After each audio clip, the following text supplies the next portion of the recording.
Okay, welcome everyone.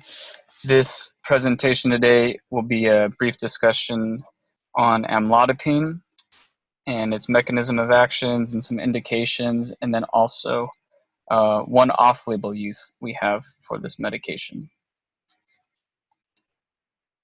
The classification of amlodipine is a calcium channel blocker, and with calcium channel blockers, we have two types. We have the dihydropyridines and we have the phenylalkylamines. And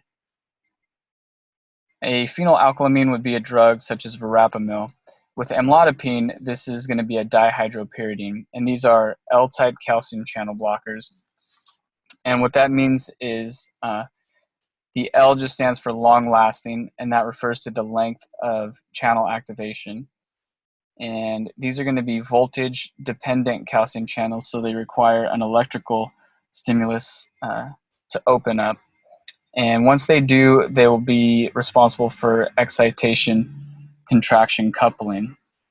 And one of the key things we like about the dihydropyridines is that when compared to the phenylalkylamines, they've been shown to be relatively selective for vascular smooth muscle tissue.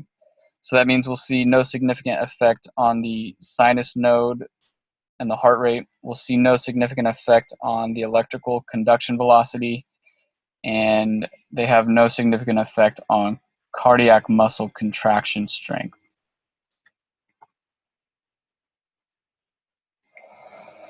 And the reason we prescribe this drug is for patients experiencing angina, patients with coronary artery disease, and patients with hypertension. And with these three conditions, the main effect that we're concerned with is the vasoconstriction, that really constricted blood vessel. And that's going to happen here in the tunica media as the smooth muscle there constricts. So we'll give amlodipine as a calcium channel blocker to block that smooth muscle contraction. And so to understand this, let's take a look here at this diagram. You see here our smooth muscle cell, and we see the sarcolemma. And if we look a little bit closer, there you see the L-type calcium channel right here. And what's going to happen when that channel gets activated, calcium is going to rush in from outside the cell. It's going to come and activate the ryanodine receptor on the sarcoplasmic reticulum here. And in that sarcoplasmic reticulum, we have a huge storage of calcium. So they call that calcium-dependent calcium release. So the calcium gets released from the sarcoplasmic reticulum, comes over here to the myofilament, and then it's going to be involved in stimulating a muscle contraction. And again, these are the smooth muscles in the blood vessels themselves.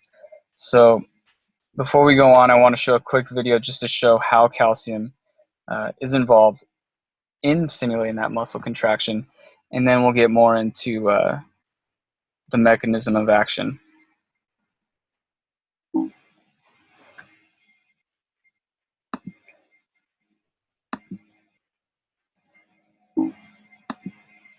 Muscle contractions are controlled by the actions of calcium. The thin actin filaments are associated with regulatory proteins called troponin and tropomyosin.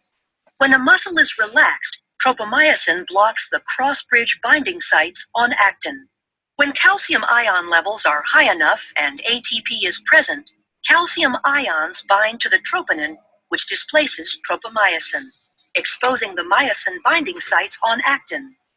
This allows myosin to attach to a binding site on actin, forming a cross bridge.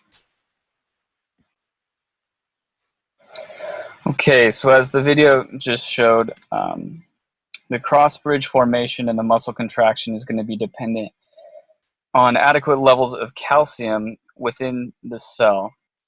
And so amlodipine is given to block that L-type calcium channel. And if we go back to this diagram, you can see that blocking that L-type calcium channel will block that calcium-dependent calcium release from the sarcoplasmic reticulum. And then there are just lower levels of calcium within inside the cell. It doesn't bind to the troponin as much, so the tropomyosin stays blocking those myosin binding sites, and the smooth muscle in the blood vessel is not able to get that contraction, and therefore the blood vessel does not constrict, doesn't contract down, it stays nice and wide open, and we'll see the vasodilation just like we see here, and that's going to improve blood flow to the tissue, and mainly we're concerned with the heart tissue with giving this drug.